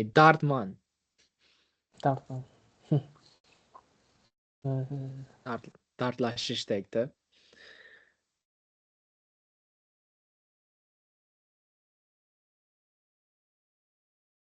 Boyagi mavzu haqida yana kavga aytmoqchiman. Ya'ni nima demoqchiman? Ya'ni millioner bo'lish yoki boy bo'lish uchun harakat qilib o'lgan yaxshi. Ya'ni harakat qilmasdan o'lgandan. Ya'ni nimaga boy bo'lishni yoki nima ko'p pulni xohlaymiz biz? Chunki ko'p pul erkinlik beradi ko'proq, xuddi sen aytgandek va qo'rquv qo'rquv kam bo'ladi. Ya'ni kambag'al bu ko'rganmiz, ya'ni kecha ertaga ovqat yeyman yoki qish kelsa nima qilamiz? Sovuq ketsa nima qilamiz? Qandaydir qo'rquv ostida va erkinlik juda chegaralangan hayotda yashagandan umuman yashamagan yaxshi. Shuning uchun sekin-sekin chegaralarni qandaydir kengaytirish va qo'rquvlarni kamaytirib, yashashga harakat qilsak, bu yaxshi.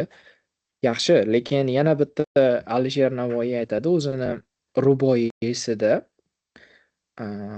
Hozir shu ruboiyni o'qib beraman. Harakat qilaman esimdan aytishga. Yana aytadiki Alisher Navoiy, "G'urbatda g'arib shodmon bo'lmas emish. El anga shafiqu mehribon bo'lmas emish. Oltin qafas ichra qizil gul bitsa, bulbulga tikandek oshyon bo'lmas emish." Ya'ni biz bu dunyoga kelganmiz, biz g'urbatda. Ya'ni g'urbat bu cho'l, biyobon, ya'ni boshqa joy. Ya'ni biz bo'lishimiz shart bo'lmagan joy. Ya'ni g'urbat bu nima ekan? Hozir qayta olaman. G'urbat bu musofirchilik. Ya'ni sen hozir Pragadasan, sen g'urbatdasan. Ya'ni bu kichkina o'ylash. Ya'ni buni tarjimasini o'zbek tili olimlaridan so'rasang aytadiki, bu vatanni sog'inib yozgan deydi. Ya'ni vatanga qaytib kelish haqida. Sal kengroq o'ylasang, g'urbat bu biza yashaydigan dunyo.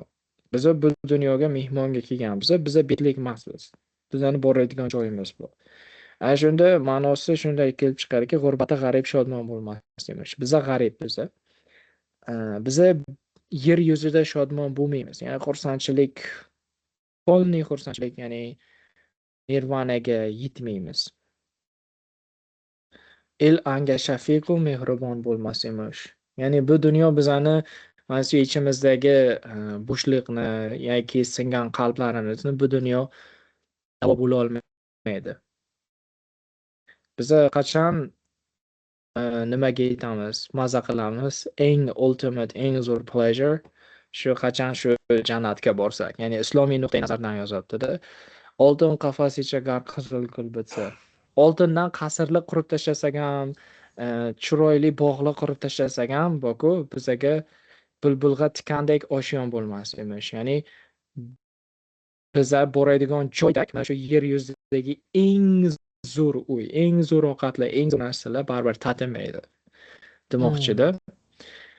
Ya'ni ko'proq boyni aytganimdek, ya'ni ko'proq odamlar o'qimaydigan kitoblar, ya'ni odamlar esdan chiqaryapti-ku kitoblar o'qish yoki Alisher Navoiy haqida. Hozir hamma rap songs yoki boshqa narsalar kurtoy bo'lib Instagramda qarayapti. Lekin mana shunday ruboiylar o'qib ularning ma'nosini tushunib fikrlash ham juda muhim. Hozir qaytaman. 1 minut.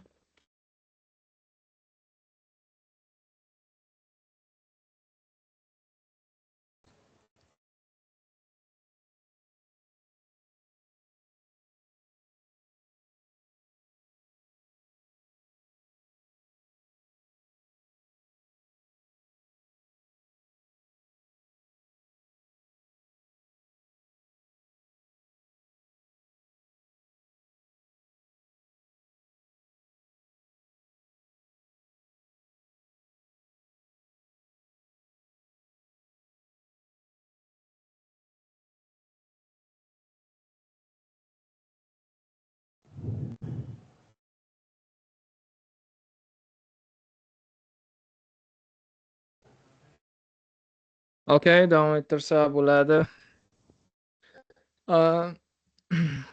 yana nima gap bor? Manimcha tugatsak ham bo'ladi, 1 soatdan o'tib ketdi. Ha, yana keyingi epizodlarga yanada yangi mavzular haqida gaplashsak bo'ladi, chunki bugun misol ko'pincha mavzularda bu epizoddan keyingi fikrlarim harakat qilaman bu keyingi epizodlarda bo'lsa agar yangiroq mavzular, chunki hozir ko'pincha quloq andozaga shu o'zimizga chiqqan ballaga yaqinroq bo'lgan mavzular haqida gaplashdik. Manimcha bu epizodlarga yanada yangi